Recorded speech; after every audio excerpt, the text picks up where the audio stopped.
All right, let's dive right in. Today's explainer is all about Cornelius Vanderbilt, a man who essentially treated capitalism like a blood sport. We're talking about someone who broke every rule and crushed everyone in his path to build a massive American empire. His pure, unapologetic, and frankly savage energy helped shape the modern United States, even as he left an absolute trail of ruined competitors in his wake. To really get this guy, we've got to focus on one absolutely crucial detail. This staggering fortune wasn't inherited. It wasn't handed down by some wealthy family. No, it was violently seized from the market by a single man. When Vanderbilt died in 1877, he was the richest man in America. He'd stacked up $100 million. To put that into perspective, that's equivalent to about $2.5 billion today. People hated him, and yet people completely worshipped him. And that brings us to a really fascinating question. Why do we secretly love ruthless villains? Throughout this explainer, we're going to explore why society is just completely mesmerized by unbridled ambition. Because deep down, we are fascinated by someone who simply doesn't care about the rules. Someone living out that wild fantasy of holding absolute power and never ever apologizing for it. Section 1. Rise of the Commodore. The story kicks off on the gritty, hardscrabble wharves of Staten Island, where a poor kid decided the standard rules of life simply didn't apply to him. Born back in 1794 to a poor farming family, he actually dropped out of school at age 11. He could barely read, literally couldn't spell, but at age 16, he borrows $100 from his mom to buy a small boat so he can run passengers between Staten Island and Manhattan.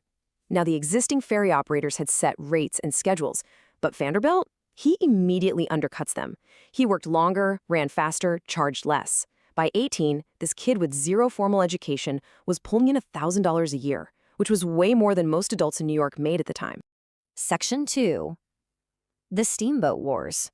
So going into the 1820s and 30s, we see him taking that aggressive mindset and scaling it up into the booming steamboat industry. And he used this brutal, highly repeatable playbook. Step 1, enter a brand new market and slash prices so low that literally nobody could compete. Step 2, operate at a massive short-term loss for months, sometimes even years, just to watch his competitors slowly bleed out. Step 3, offer them a deal when they're totally desperate. Sell the business for pennies, or he'd just keep undercutting them until they went totally bankrupt. And, well, most sold. The ones who didn't, he destroyed them. People started calling him the Commodore, and believe me, it wasn't a compliment. It was a warning. But you know what happens when the actual law gets in the way? Well, New York had this state-granted legal monopoly on steamboat traffic. Most business owners would have respected that, but Vanderbilt? He went to work for a guy named Thomas Gibbons and just illegally ran his boats anyway. He even flew a flag on his boat that said New York must be free, got arrested, paid the fine, and went right back out on the water the very next day. He was just too aggressive to stop. Ultimately, the Supreme Court ruled in the landmark 1824 Gibbons versus Ogden case that states couldn't grant monopolies on interstate commerce. Vanderbilt single-handedly killed the monopoly, not because he had great ethics, but because he was just that ruthless. Section 3. The Nicaragua Route. Fast forward to the 1850s California gold rush, and that aggression had morphed into sheer, terrifying domination. Vanderbilt had set up this highly profitable, super fast shipping route to California, straight through Nicaragua. But two of his business partners, William Walker and Charles Morgan, thought they could just cut him out and take over the whole thing. Huge mistake.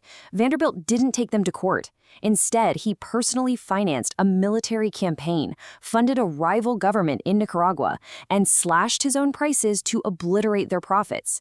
Then he sent them a letter with this single, bone-chilling sentence. Gentlemen, you have undertaken to cheat me. I won't sue you, for the law is too slow. I'll ruin you. And he did.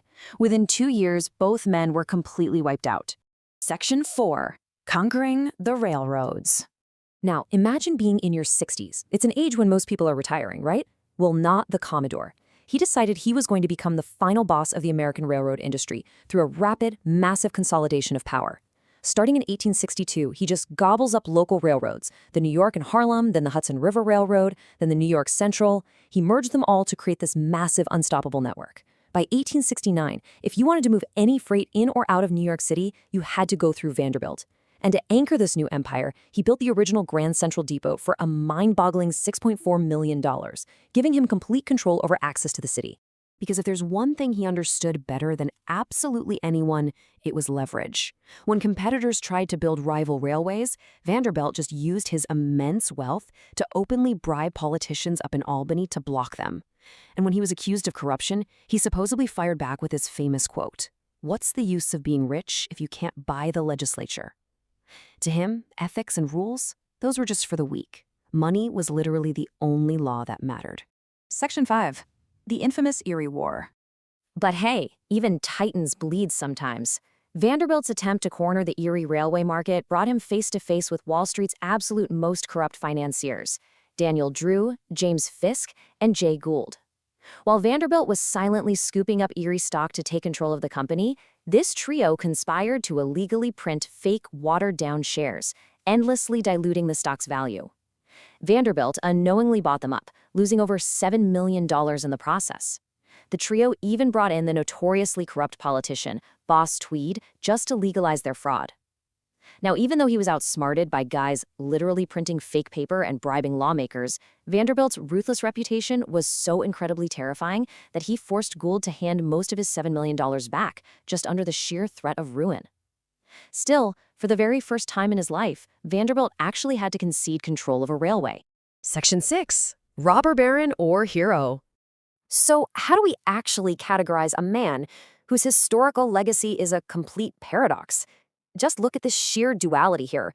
On one hand, as a so-called captain of industry, he dramatically modernized American transportation.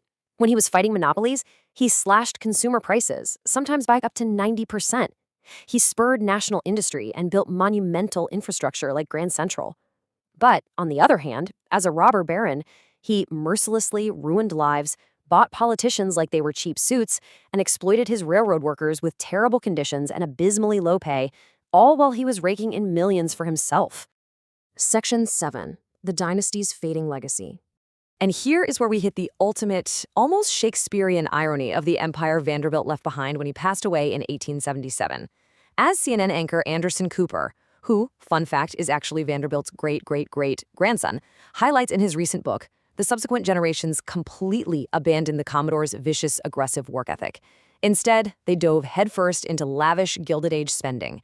They built these insane 70-room summer palaces like the Breakers in Newport, Rhode Island, bought massive yachts, and hoarded fine art. They squandered this immense empire so thoroughly that by 2018, the last Vanderbilt was actually forced to move out of the Breakers, officially ending their reign over the estate. Which leaves us with a pretty provocative thought. What is the true value of absolute ruthless power if the legacy it buys doesn't even survive your own family? Cornelius Vanderbilt was basically a mirror reflecting the pure, unapologetic ambition of early American capitalism. He proved that sometimes the person willing to be the absolute most ruthless wins the game.